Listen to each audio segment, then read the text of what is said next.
Okay, this lecture is going to be on hereditary colon cancer. So you probably heard this from a number of other lectures. Colon cancer is common. It occurs in about 5 to 6% of the population. And typically it's a slow growing cancer that starts as a precancerous polyp. You know, a lot of times when we talk about mammograms and colonoscopies, mammogram can identify cancer after you have it. A colonoscopy, if you pop out a polyp, it's not there to turn into cancer, so it's almost more preventative than even mammograms.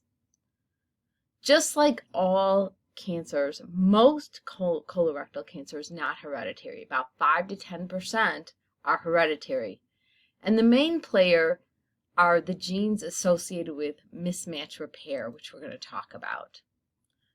But the first one I want to talk about is familial adenomatous polyposis, or FAP. And this is caused by a mutation of the APC gene. It's inherited in autosomal dominant. Fortunately, it is less common than the HNPCC, which we're going to, the more common hereditary cancers. It presents with hundreds to even thousands of polyps. This is a normal colonoscopy. Here's a colonoscopy of somebody with APC. You can't even count the number of polyps in here. There is a 100% risk of developing colorectal cancer by the age of 50.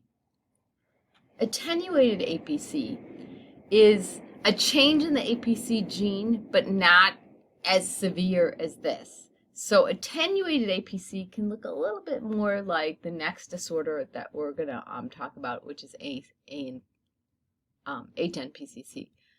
Total colectomy is recommended for a patient with an APC gene mutation.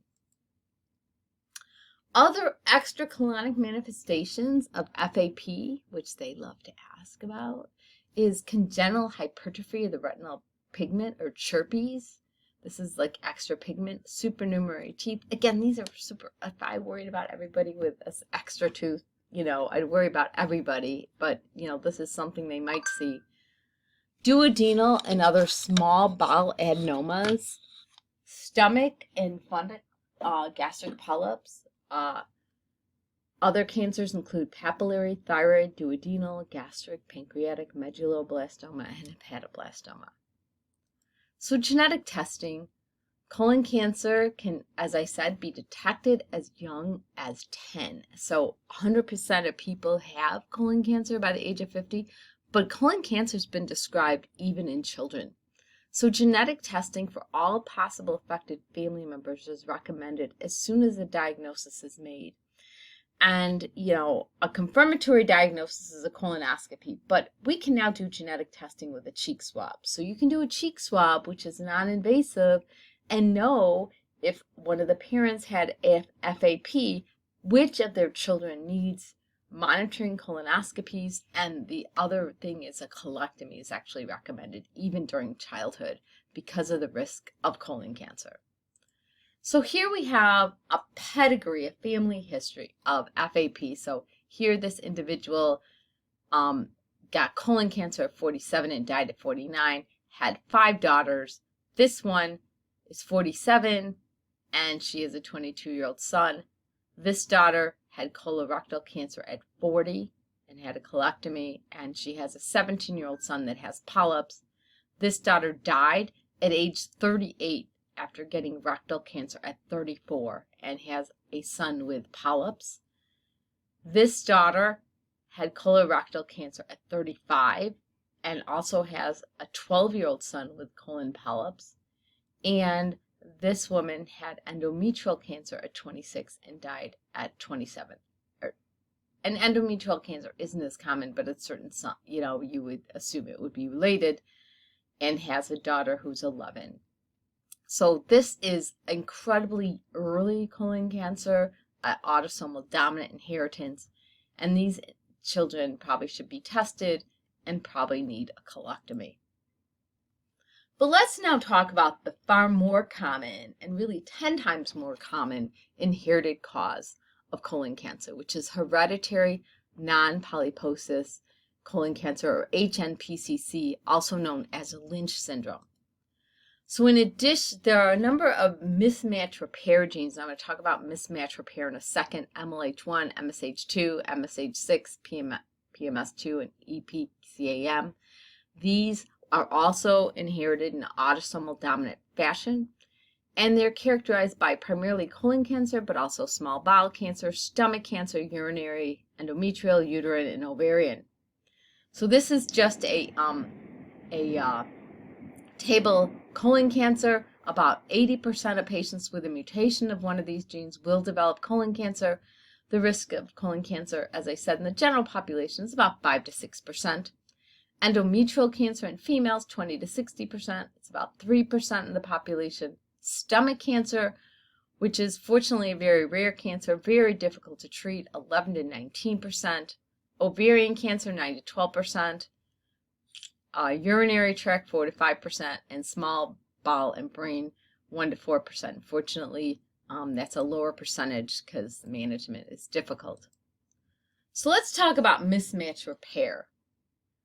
This is, if you recall, in G2, after we go through replication, we need to fix any base pairs that were put in incorrectly. So this is the method that if we're supposed to put a G, matches with C, if a T is placed instead, we need to take that T out and put the right base in. So here is just a small animation of mismatch repair. Maybe I'll turn on the sound for this.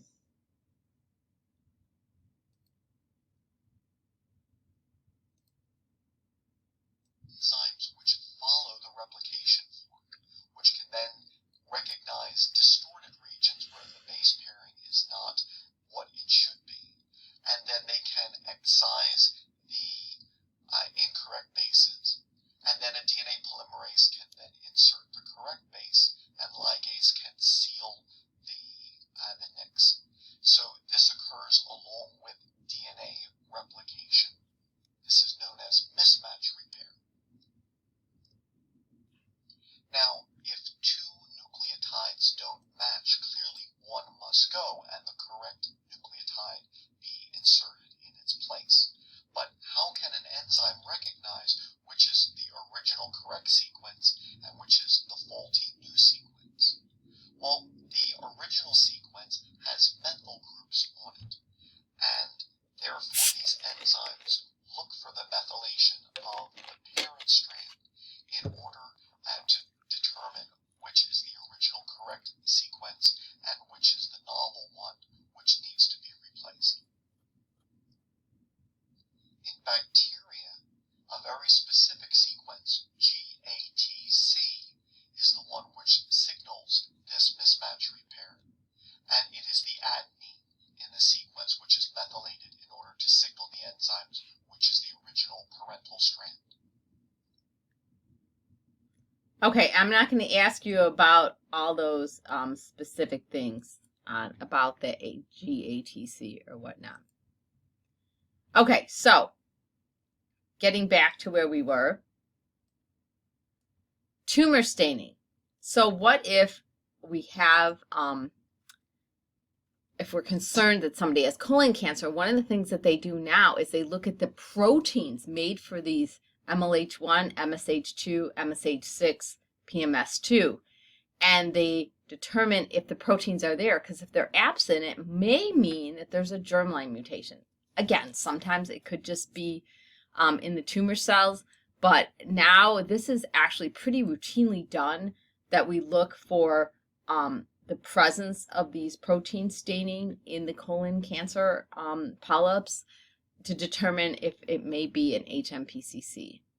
So let's look at a family history of HNPCC. And here we have this individual, the individual with the arrows, usually the patient that we're talking about, is 45 and had colorectal cancer at 42. Again, pretty young. Endometrial cancer at 48 in his mother, and her mother died at 50 of colorectal cancer. Then we have pancreatic cancer, colorectal, endometrial.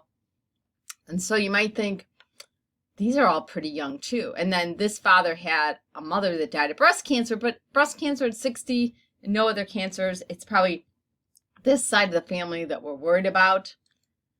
So considering in genetic testing, a personal history of or family history of colon cancer under the age of 50, or a pattern of other linked cancers, including uterine, endometrial, gastric, and ovarian, a history of greater than 10 polyps, or a colon tumor with the absence of MLH1, MSH2, PMS2, or MSH6.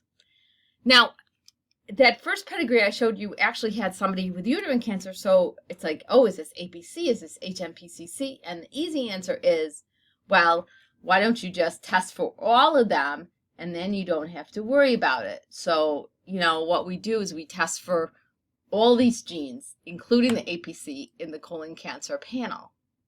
So management, males, if they have an APC gene, an HMPCC gene, a Lynch syndrome gene, colonoscopy and removal of polyps beginning at age 20 to 25 or 5 years earlier than the earliest cancer. And so if someone was diagnosed with cancer at 20 years of old, 20 years of age, you might even start colonoscopies at 15. A female, colonoscopies and removal of polyps at age 20 to 25 or 5 years earlier. Also, uterine ultrasound annually, and after childbearing, a hysterectomy with oophorectomy is recommended. So similar to our recommendations for breast cancer, if you're done with your uterus, take it out. Charcot syndrome is colonic polyps, brain tumors including gliomas and medulloblastoma, and about 40% of patients with Charcot develop medulloblastoma.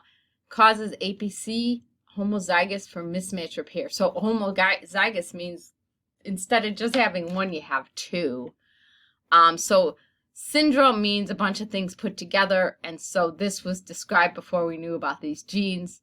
One of the things I just like to mention, and this will probably come more evident, and certainly not something you're going to be tested for on STEP, but I'm just going to say this. I see families where they have HMPCC gene, but there's all kinds of gastric cancer. And I don't see much colon cancer, and that's true of a lot of other kind of things too. Some people have a more severe change in the, a mutation of the gene, but a more severe phenotype.